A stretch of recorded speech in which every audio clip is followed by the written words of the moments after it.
Jack, I've got some important news. The head of the CIA has finally given us the green light for the Virtuous Mission. Virtual Mission? No, the Virtuous Mission. The future of our Fox unit depends on it. If it succeeds, we'll be officially organized into a unit.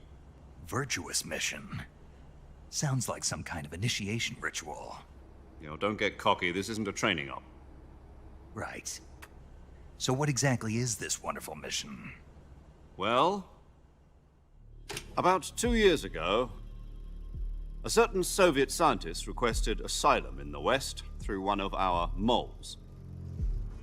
His name is Nikolai Stepanovich Sokolov. He's head of the OKB-754 Design Bureau, one of the Soviets' top-secret weapon research facilities, and the East's foremost expert on weapons development. Sokolov? Isn't he that famous rocket scientist? The very same. On April the 12th, 1961, the Soviets achieved the first manned spaceflight in history. The Earth was blue, but there was no God. Well spoken. The rocket that carried Yuri Gagarin to orbit was the A-1, known as the Vostok rocket.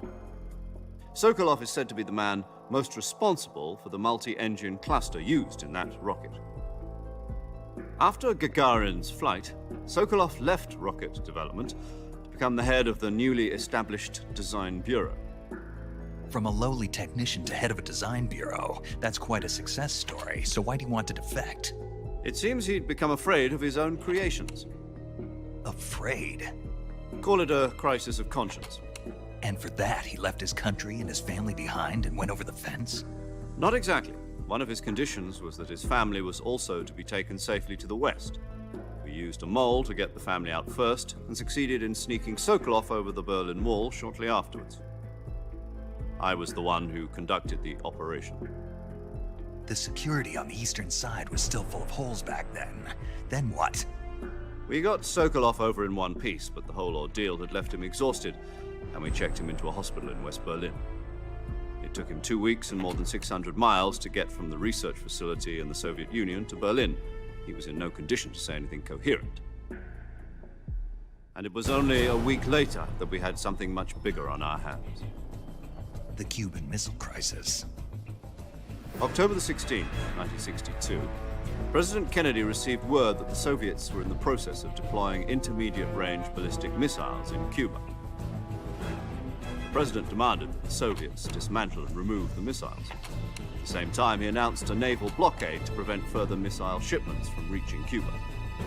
But the Soviets didn't back down, instead placing their armed forces on secondary alert. Soviet transport ships carrying missiles continued on course towards Cuba.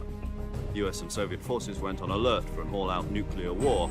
Frantic negotiations were conducted through the UN's Emergency Security Council and unofficial channels to end the hair-trigger standoff. Finally, on October the 28th, the Soviet Union agreed to remove its missiles from Cuba. And so the world avoided a nuclear holocaust.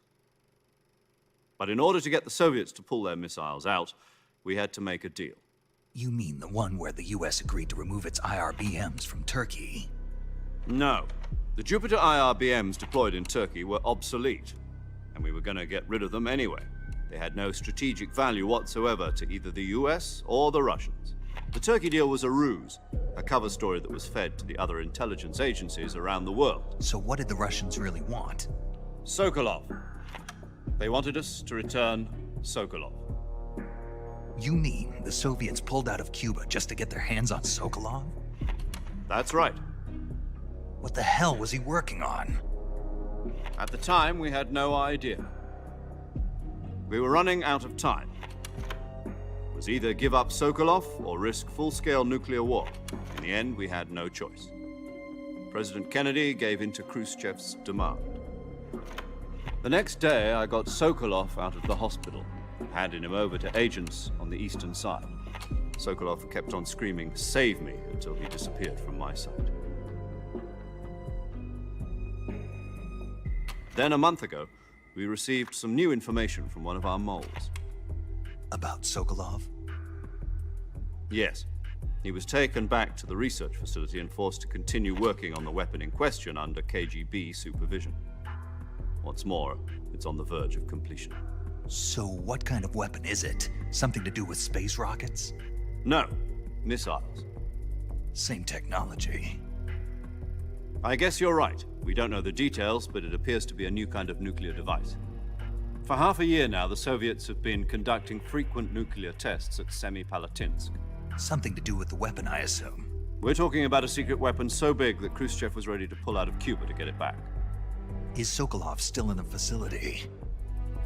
No, according to our intelligence, he's in Selino-Yarsk, a place in the mountains about 3 miles to the west that's known as the Virgin Cliffs. The Virgin Cliffs. Nice name for a virtuous mission. They moved him there just recently. Why? Apparently, they're conducting a field test of the weapon, but it's our best chance to get him back. This mission would never have been possible if he was still in the research facility. This is our last chance. Sokolov must have known that too when he contacted us.